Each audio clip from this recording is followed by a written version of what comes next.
ठोकावी मांडी आणि वर न्यावी बाही, अहो चवीने खाणं सुद्धा काही खायचं काम नाही. सर्वप्रथम वाढलेल्या पानाकडे असं डोळे भरून बघावं, वदनी कवल म्हणावं आणि यज्ञकर्माला लागावं. आता ज्याच्यापासून सुरू होतं हे वाढलेलं पान, पदार्थ करा कुठलाही, याला विशेष असतो मान. अंदाजाने वापरावं लागतं, चिमूट चिमूट नीट. असं जरा डावीकडे असतं बघा पानामध्ये मीठ.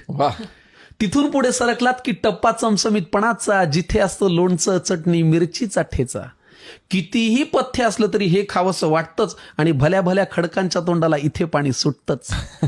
चटण्या म्हणाल तर जवस, कारळ, लसूण, शेंगदाणा, आंबा लिंबाच्या लोणच्याचा चाटावा चवदार बाणा.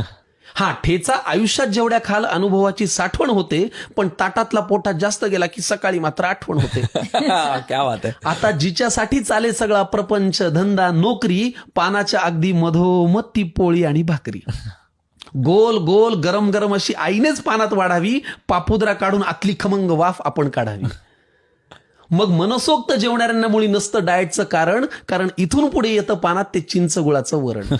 मग बाजूला कोण याची चिंता आपण का करावी, अशी वरणात पोळीत कुस करावी आणि फुरकी मारावी. किती छान. याशिवाय हे बिचारं पोट काय दुसरं मागतं. हा पण चांगली भाजी करायला मात्र कौशल्यपणाला लागतं.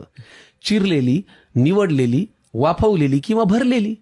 काहींच्या घरी तीही पण असते हो, कालची थोडी उरलेली. उगाच जास्त क्रेडिट त्या कोंबडी बोकडांना गेलंय. या भाज्यांनी आपलं जगणं सांगतो खरं समृद्ध केलंय. चांदीच्या ताटातही शोभून दिसते मेथी, भेंडी आणि गवार. सोन्याचा चमचा असला तरी खाणार हेच, ठाकरे असो वा पवार. मग पुढे एकदा पोट भरलं की सुटतं हे अवघड जगण्याचं कोड. एकदा पोट भरलं की सुटतं हे अवघड जगण्याचं कोड. पण मन भरायला लागतं ना मंडळी या देहाला गोड. मग एवढं जेवणही राखावा बरं आग्रह करणाऱ्याचा मान, आणि चाटून पुसून स्वच्छ करावं ते वाढलेलं पान. मग ढेकर देऊन पलंगावरती देह टेकवावा थोडा, इतक्यात कुणीतरी आणून द्यावा लवंग खोचलेला विडा.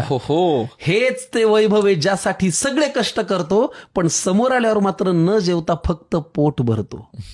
त्यामुळे हे रक्त पिणारं यंत्र तुमचं जरा बाजूला ठेवत जा आणि पानावर जेव्हा बसाल ना मंडळी तेव्हा मन लावून जेवत जा. मग 5 वर पंखा करून झोपण्याचं सुख असं सांगून थोडंच कळावं. आणि असंच वाढलेलं पान देवा रोज सगळ्यांना मिळावं. असंच वाढलेलं पान देवा रोज सगळ्यांना मिळावं.